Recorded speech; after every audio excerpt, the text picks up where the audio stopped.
Welcome to another edition of the DJ Roscoe Sports Show for this Thirsty Thursday, the start of May 1st, 2025. Color Play Show Black Trolley once again. Because if it's Thursday, it's the May of Sports Talk right here on DJ Roscoe Sports Show. My son is again at speech class right after preschool, and we're at the home of the Misericordia University Cougars, the Division III reigning national champions from last year. We're trying to go on another nice playoff run starting this weekend. So hopefully they have lots of good luck in the playoffs. We finished our season at Penn State Wilkes-Barre baseball. We have an awards banquet tomorrow at the Iron Restaurant and golf course. So that should be nice to end the season. We got to wrap up the season under the lights at a minor league baseball stadium with the York Revolution, who won the Atlantic Championship last year. Right at their stadium. They even had their own Green Monsters in York, PA, and to cover left field because there's a house right behind us. I think it's smashed. So we got to play under the lights in a minor league baseball, professional baseball stadium. And it was very cool. Cool experience, way to end it. And we're down early in our last game of season, 11-0 in the second inning. We came rallying back. I love the fight, the no-quit attitude of my team. We scored 10 runs, ended up losing the game by only 3, 13-10 in a slugfest. But my guys kept scoring and hitting the ball, scored their most runs and most hits of the season. And there was no quit in them. There was so much fight in them, and I just love the effort throughout the season, the no quit, never say die attitude. So thank them very much for all they did, and we got that first win of the season and the first conference win in 7 years, and beat Penn State Hazleton back on April 18th. And when they signed that ball, that's a ball I will cherish for always. So in the meantime, Major League Baseball, a lot of great stuff was happening. The Dodgers are still a heck of a team, but so are the Giants and the Padres, and the Diamondbacks are pretty solid. The only team that stinks in the NL West is the Colorado Rockies. I think now have 5 wins of the season after the Atlanta Braves, who've heated up after starting off terribly. They lost to the Rockies the other day. NL Central, the Cubs look really good. Reds are playing a little bit better. Brewers are still in there. Pirates, they got Paul Skeens on the mound today. That's one of the few good things. Pirates will look, I think, for the series win. They will be hosting the Chicago Cubs early afternoon matinee game at 12:35. Paul Skeens, the ace of the Pirates, who at some point, if he stays healthy, you would think will win a Cy Young Award. A great pitcher. He will be pitching today for the Pirates. We hope everything's okay. I haven't heard any latest reports about the fan who fell from far high up in the right field stands and fell onto the field last night. So hopefully he's okay. I don't know what caused it to happen, but just your hearts and your thoughts and prayers go out to him and his family. Hopefully we get some good news about that fan being okay. But Pirates will try to beat the Cubs today in Pittsburgh, 12:35, with Paul Skeens on the mound. And then the Mets, they will look for the series win, the rubber game at home at Citi Field. Cousin Ira's going to be at the game, enjoy the game with his work buddies. They lost last night 4-3 in a close game, but the Mets host the Arizona Diamondbacks, who are hanging in there, a pretty solid team. And they got a lot of just solid players.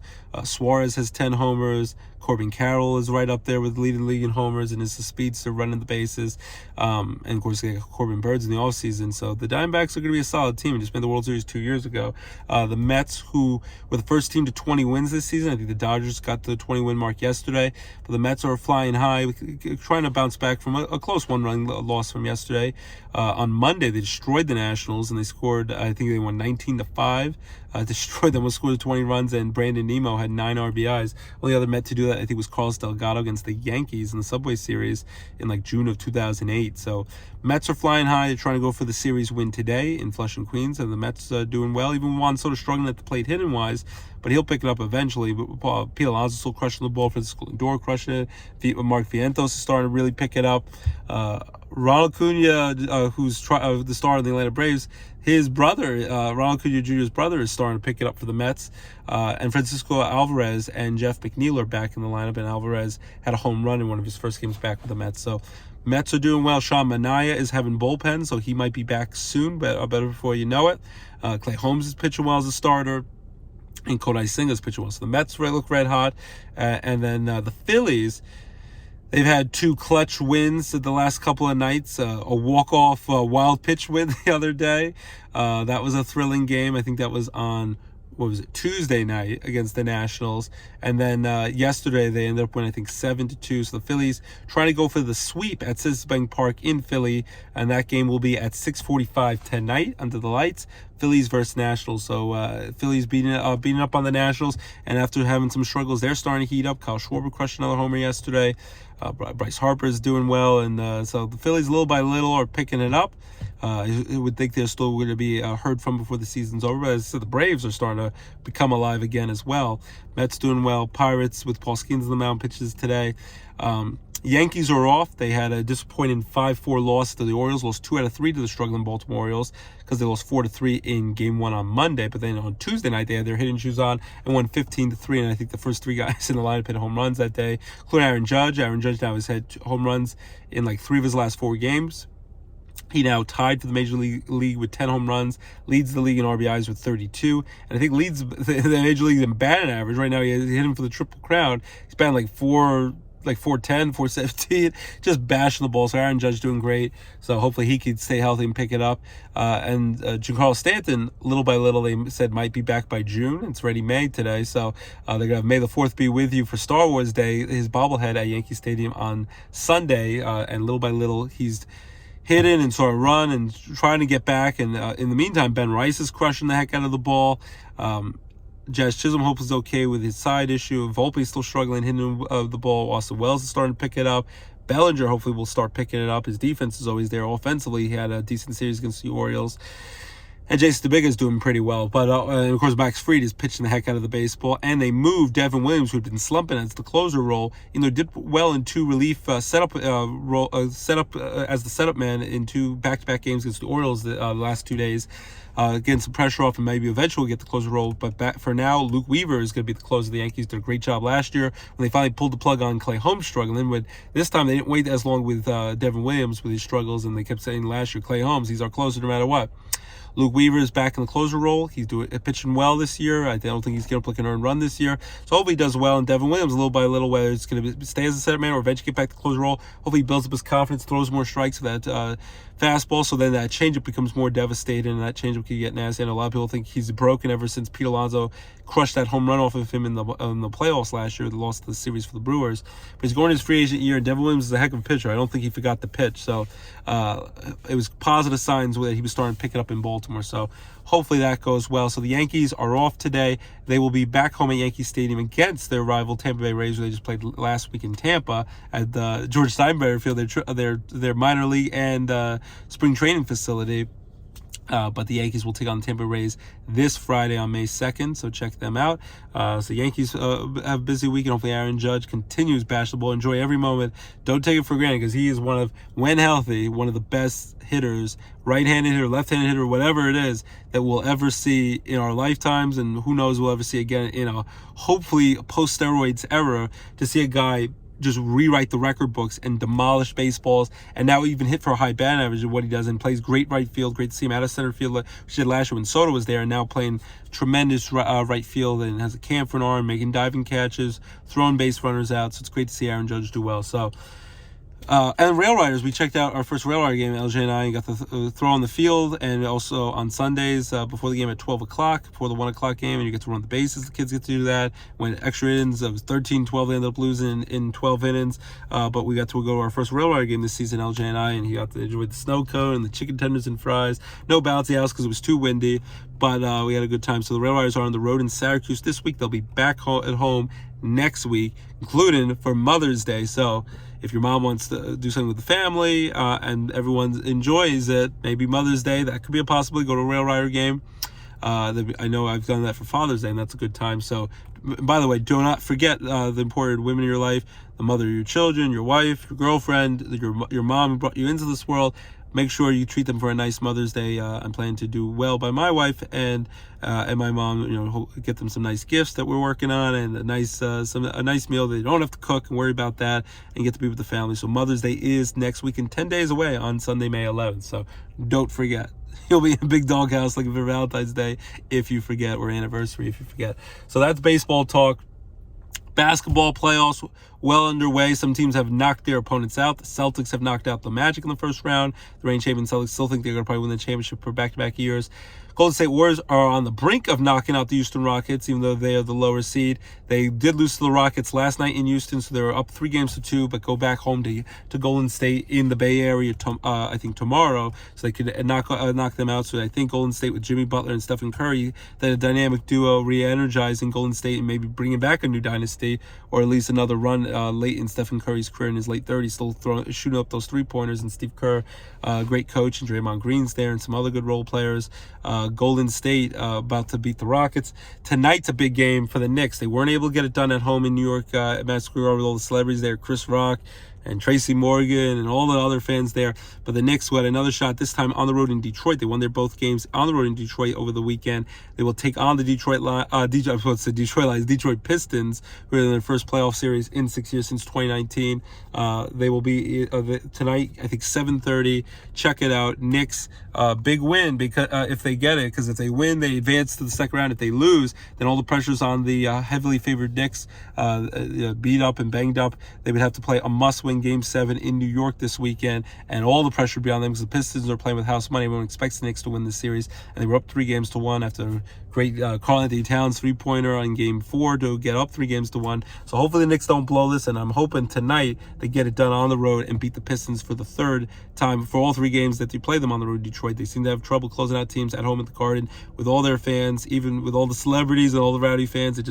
They can't get it done. So hopefully the Knicks get it done tonight. Go New York, go with the Knickerbockers. So Knicks, Pistons tonight. Knicks trying to advance.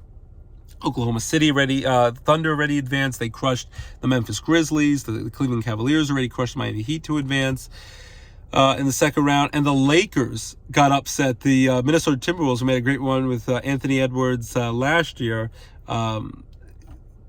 The Minnesota Timberwolves won Game 1. Lakers came back to win Game 2 in LA, so you're like, oh, things are back to normal. But then they won 3 in a row, the Timberwolves, to knock out the Lakers, including Game 5 on the road in La La Land in LA with all the Lakers celebrities. And the Lakers couldn't get done even with Luka, who played well, and LeBron James getting older, but he's still a heck of a player. Lakers couldn't get it done. So I don't know what the answer is. LeBron, don't expect him to retire right away, but he's getting older. He's 40. He'll be 41 at the end of 2025. So even he says, I don't know how much longer I'm going to play. I got to talk to my family and my close confidants and see. I know he wants to play with his son Bronny again. Bronny got to play a little for the Lakers in the NBA and also in the G League. So we'll see. LeBron and Luka seem like a dynamic duo. It's get knocked out in 5 games and a gentleman's sweep when you're the heavily favored team against the Minnesota Timberwolves, even the Timberwolves have some talent. And you lose 2 out of the 3 games at home in LA when you have home court advantage with the higher seed as a 3 seed. It's embarrassing. So the Lakers get knocked out. So any dream of another Lakers-Celtics NBA Finals this year, that's going to have to wait for at least another year. That didn't happen. Even trading Anthony Davis and getting Luka, I still think that's a great move because Luka could be a star player for the Lakers for years to come, even after LeBron is done playing. So the Lakers are done. Minnesota Timberwolves, congrats to them. Tip of the cap to them. They get it done. Still, my pick is going to be, until I see otherwise, is Boston Celtics against the Golden State Warriors in the NBA Finals, and I expect the Boston Celtics to win that.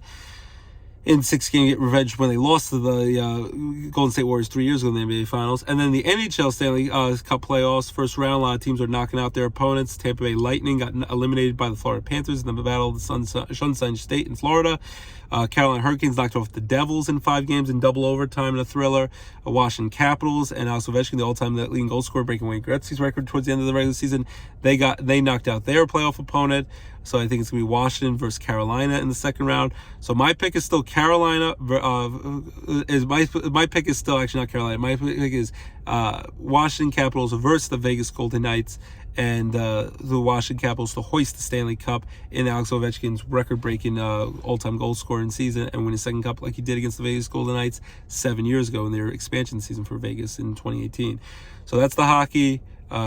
The Baby Penguins unfortunately got knocked out. They got eliminated in 2 games in the best-of-3 series against the Lehigh Valley Phantoms. So now the Allentown Lehigh Valley Phantoms Philadelphia Flyers AHL affiliate, they are taking on the Hershey Bears, who won back-to-back Calder Cup championships in the AHL. So that should be a fun one, battle of Pennsylvania foes. But hopefully Baby Penguins get it done at some point, eventually win that Calder Cup championship. So that's the hockey stuff. Hockey playoffs. You can't beat hockey playoffs, especially overtime, sudden death, and the hockey beards. So hockey playoffs, basketball playoffs, baseball doing great things, and Rail Riders back next week. And then the NFL draft. Shedeur Sanders. Who would have thunk how far he would have fallen in the draft? Maybe they didn't want to deal with the circus of Deion Sanders and his son, who seemed very cocky and wanted him to be humbled.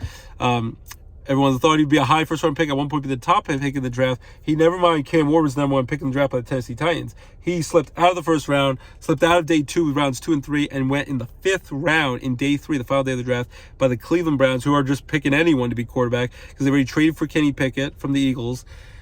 They have Joe Flacco, old man Joe Flacco, for 1 year. Deshaun Watson's hurt, re-tearing his Achilles, rehabbing it, so he's going to be out probably for a whole nother year. And they drafted Dylan Gabriel, the lefty southpaw quarterback from Oregon, 2 rounds before Shedeur Sanders in the 3rd round, and then Shedeur Sanders in the 5th round. So who knows if he'll make it. Eventually, if he gets it done, but I'm rooting for Shedeur Sanders, and we'll see what he does, and hopefully he proves all his doubters wrong. But with all the legendary stuff and his parties and, thinking he was going to change the game of the NFL and be drafted number 1 and not have to work for it, hopefully he learned a lesson and can prove his doubters wrong. But it's still wild to me how far he slipped in the draft. I really would think that they just didn't like, because maybe he's not the greatest arm in the world. He was good enough quarterback in college at Colorado, got his number retired with Travis Hunter, who the Jaguars drafted up and got him the number 2 overall pick.